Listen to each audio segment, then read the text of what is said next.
할렐루야. 성도 여러분 반갑습니다. 오늘의 말씀은 열왕기상 19장 11절부터 21절까지의 말씀입니다. 열왕기상 19장 11절부터 21절까지의 말씀입니다.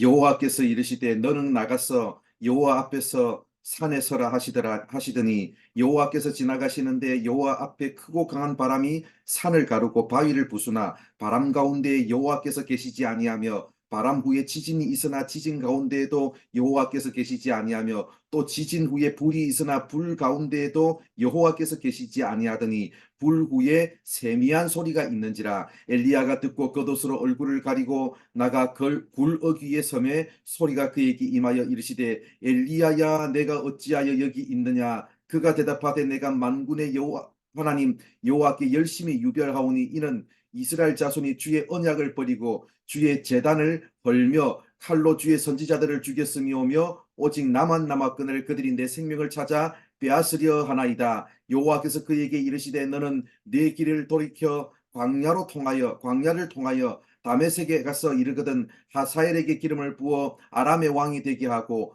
또 너는 또 님시의 아들 예후에게 기름을 부어 이스라엘의 왕이 되게 하고 또 아벨 무홀랍 사바스의 아들 엘리사에게 기름을 부어 너를 대신하여 선지자가 되게 하라. 하사엘의 칼을 피하는 자는 예후가 죽일 것이요 예후의 칼을 피하는 자는 엘리사가 죽이리라. 그러나 내가 이스라엘 가운데에 7천 명을 남기리니 다 바알에게 무릎을 꿇지 아니하고 다 바알에게 입맞추지 아니한 자니라. 엘리야가 거기서 떠나 사밧의 아들 엘리사를 만나니 그가 12겨릿소를 앞세우고 밭을 가는데 자기는 12째 겨릿소와 함께 있더라. 엘리야가 그리로 건너가서 겉옷을 그의 위에 던졌더니 그가 소를 버리고 엘리야에게로 달려가서 이르되 청하건대 나를 내 부모와 입맞추게 하소서. 그리한 후에 내가 당신을 따르리이다. 엘리야가 그에게 이르되 돌아가라. 내가 네게 어떻게 행하겠느냐 하니라. 엘리사가 그를 떠나 돌아가서 한 겨리소를 가져다가 잡고 소의 기구를 불살라 그 고기를 삶아 백성에게 주어 먹게 하고 일어나 엘리야를 따르며 수종 들었더라. 아멘. 오늘 우리가 읽은 말씀은 엘리야를 잘 쉬게 한 후에 찾아오신 하나님이 엘리야를 만나 주시는 이야기입니다. 그런데 11절과 12절을 자세히 보시면 하나님이 엘리야에게 찾아오시는 방식이 독특합니다. 크고 강한 바람 가운데도 하나님이 계시지 않고 지진이 있었는데도 하나님 거기 계시지 않고 불도 임했는데 하나님이 거기 계시지 않고 오히려 세미한 소리로 다가오셨습니다. 여기 나오는 표현은 하나님이 모세에게 나타나셨던 모습과 유사합니다. 그때 엘리야가 있었던 곳은 호렙산입니다. 모세에게 떨기나무 불꽃 가운데서 나타나셨던 바로 그 산입니다. 또한 이스라엘 백성들이 출애굽했을 때 모세에게 불과 지진과 천둥으로 강하게 임하셨던 그 시내산이 바로 호렙산입니다. 엘리야도 얼마 전에 갈멜산에서 하나님이 불로 임하시는 것을 체험했습니다. 그런데 이번에는 세미한 소리로 임하셨습니다. 엘리야가 지금까지 한 번도 경험하지 않았던 전혀 새로운 체험이었습니다. 엘리야가 기대했던 어떤 스펙타클한 그런 종교적인 어떤 체험이나 현상이 아니라 아주 세심한 주의를 기울이지 아니하면 들을 수 없는 세미한 소리로 하나님이 찾아오셨습니다. 엘리야는 지금까지 경험하지 못했던 새로운 방식으로 하나님을 만났고 그분을 통해 영적인 재충전을 얻었습니다. 하나님은 영적 재충전을 받은 엘리야를 사명의 자리로 보내셨습니다. 15절과 16절을 보면 하사엘, 예후, 엘리사에게 기름을 부어서 왕과 선지자로 세우라고 말씀하셨습니다. 그런데 이 가운데 하사엘과 예후에게 기름을 붓는 일은 엘리사가 감당할 일입니다. 이후 하사엘은 이스라엘을 심판하는 막대기가 되고 예후는 아합의 아버지 옴므리로부터 이어진 왕조를 멸할 것입니다. 또한 엘리사는 엘리야의 사역을 이어받을 후계자입니다. 18절을 보면 하나님이 바알에게 무릎 꿇지 아니한 7천 명을 남기겠다고 말씀하십니다. 사실 엘리야는 이미 오바댜를 잘 알고 있습니다. 자기가 혼자서 고군분투하는 동안 왕의 신하 오바댜가 하나님의 선지자들을 숨겨 주었습니다. 그렇다면 또 다른 오바댜가 이스라엘 가운데 존재할 가능성이 얼마든지 있음을 생각했어야 합니다. 그 사실을 하나님이 인식시켜 주었습니다. 그렇다면 하사엘, 예후, 엘리사를 세우는 일, 그리고 7천 명을 남기겠다는 하나님의 말씀은 어떤 의미가 있을까요?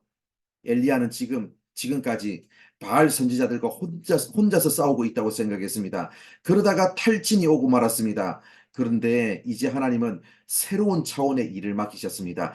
혼자 싸우려고 하지 말고 다른 사람들을 세우는 일에 집중하라는 것입니다. 그러면 그들이 계속해서 하나님의 일을 감당하게 될 것이기 때문입니다. 사랑하는 성도 여러분, 우리 하나님은 요란한 소리, 요란한 소리 가운데서도 우리에게 찾아오시는 분이시지만 세미한 음성 가운데서도 우리를 찾아오시는 분입니다. 세미한 음성 가운데 우리를 찾아오시는 하나님의 소리를 포착하기 위해서 때로는 세상의 소리를 꺼놓는 결단도 할 수 있기를 바랍니다.